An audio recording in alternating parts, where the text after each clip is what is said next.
তখনই বলে দিয়েছিল যে আপনি মানুষের কাছে একজন অপছন্দের লোক, আপনার পিতাও একজন অপছন্দের লোক হয়ে গেছে।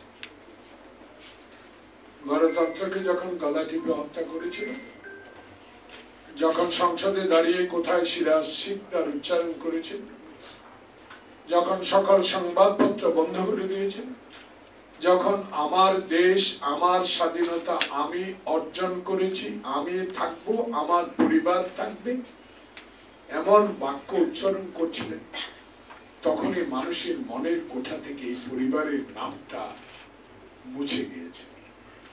16 বছর জোর করে, অত্যাচার করে, পুলিশ দিয়ে, কিছু মাস্তান দিয়ে, অবৈধ লোক দিয়ে, অপসংস্কৃতির লোক দিয়ে, পার্শ্ববর্তী একটা দেশে কিছু সংখ্যক উচ্ছৃঙ্খল রাজনীতিবিদ যারা বাংলাদেশকে কখনো মেনে নিতে রাজি ছিলেন না, যারা বাংলাদেশে গণতন্ত্র থাকুক পছন্দ করেন নাই, তাদের সহযোগিতায় বাংলাদেশে ক্ষমতায় টিকেছিলেন, কিন্তু শেষ তক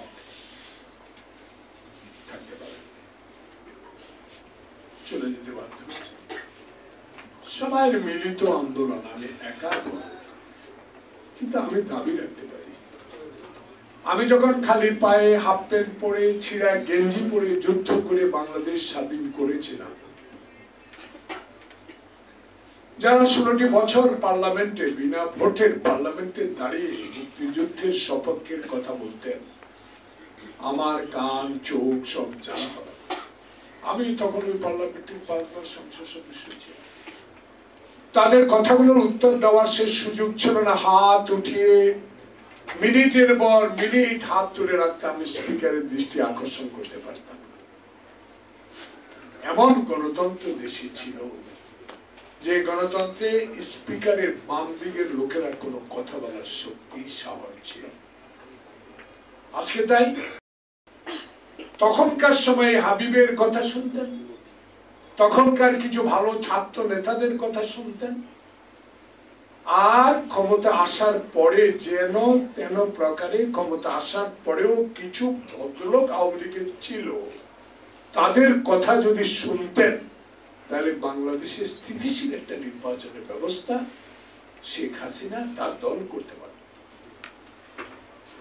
তাহলে আজকে শেখ হাসিনা নেই, ভয়াবহ অবস্থা হতো না? তার বাবার নামে যে 1000 কোটি টাকা খরচ করে সারা বাংলাদেশে মূর্তি তৈরি করেছিল, সেগুলো ভাঙচুর হতো। শেখ মুজিবকে গালি দিত না, হাসিনাকে তার পরিবারকে গালি দিত। যদি এমন একটি স্থিতিশীল নির্বাচনের ব্যবস্থা আওয়ামী লীগের আমলে আওয়ামী লীগ করতে পারে, তাই মাওলানা ভাসানী বলেছিল, আমার মনে পড়ে, মতিঝিল একটা হোটেলে মাওলানা ভাসানী উঠতেন, মোস্তফা জামান হায়দার এখনো বেঁচে আছে, উনি ছাত্র। আমি একদিন, তখন আমি হাবিবের সাথে একই সময় দল করতাম, তখন তো কোনো দল ছিল। স্বাধীনতার পর মাওলানা ভাসানী বলেছিল, শেখ মুজিব তুই যা, ডান্ডা একটা হাতে লইয়া 32 নম্বর রোডে বসে যায়, আর আতাউর রহমান খান শিক্ষিত মানুষ তারে প্রধানমন্ত্রী বানায়, তুই খালি চোর পাহারা দিবি। শেখ মুজিব সেই সময় কথা বলে শুনে বরঞ্চ করেছেন, তার ছেলেকে ট্রেনিং দিয়ে আর্মির প্রধান বানাতে চেয়েছেন, তার ছেলেকে দিয়ে ব্যাংক ডাকাতি করিয়েছেন, তার পরিবারকে দিয়ে অর্থ লুট করেছেন, তার সহযোগীকে দিয়ে অর্থ লুট করেছেন, বিদেশের মাটিতে 1000 কোটি টাকার সম্পদ করেছেন।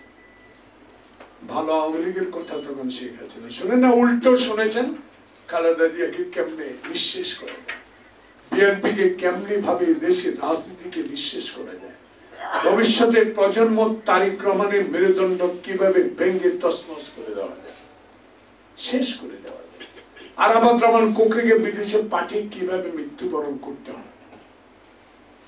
এইসব কারণে তো আজকে শেখ হাসিনা দেশে পাই। তাই বলে, এক কান কাটা লোক ঢাকা চলে, 2 কান কাটা লোকের লজ্জা আর কিসে? হাসিনার লজ্জা তো নেই।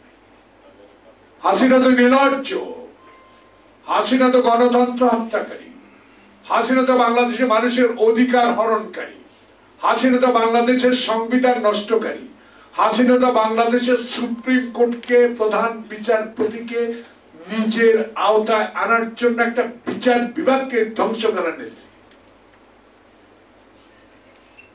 তাই শেখ হাসিনার জন্য কারো মায়া হয় না। কারো কারো এখন নাকি মায়া হচ্ছে, ক্ষমা করে দিচ্ছে, ক্ষমা করে দিব, নানা রকম কথা বলছেন। আরে আপনারাই তো একবার বন্ধুত্ব করে কসিদ পাইছেন, বিনিময়ে পাইছেন ফাঁসি। আর এরশাদ কাগু এত চেষ্টা করেও তাকে সহযোগিতা করে পাইল ভ্যানিশ, জাতীয় পার্টি শেষ নিশ্চিত। আর আমাদের জিয়াউর রহমান এত বড় কলজা, এত বড় মন, হাসিনাকে দেশে এনে 7 দিন না 15 দিন পরে আওয়ামী লীগকে যারা পুনঃবহাল করার চেষ্টা করেছে অতীতে, তাদের ভাগ্য এভাবেই বরণ করতে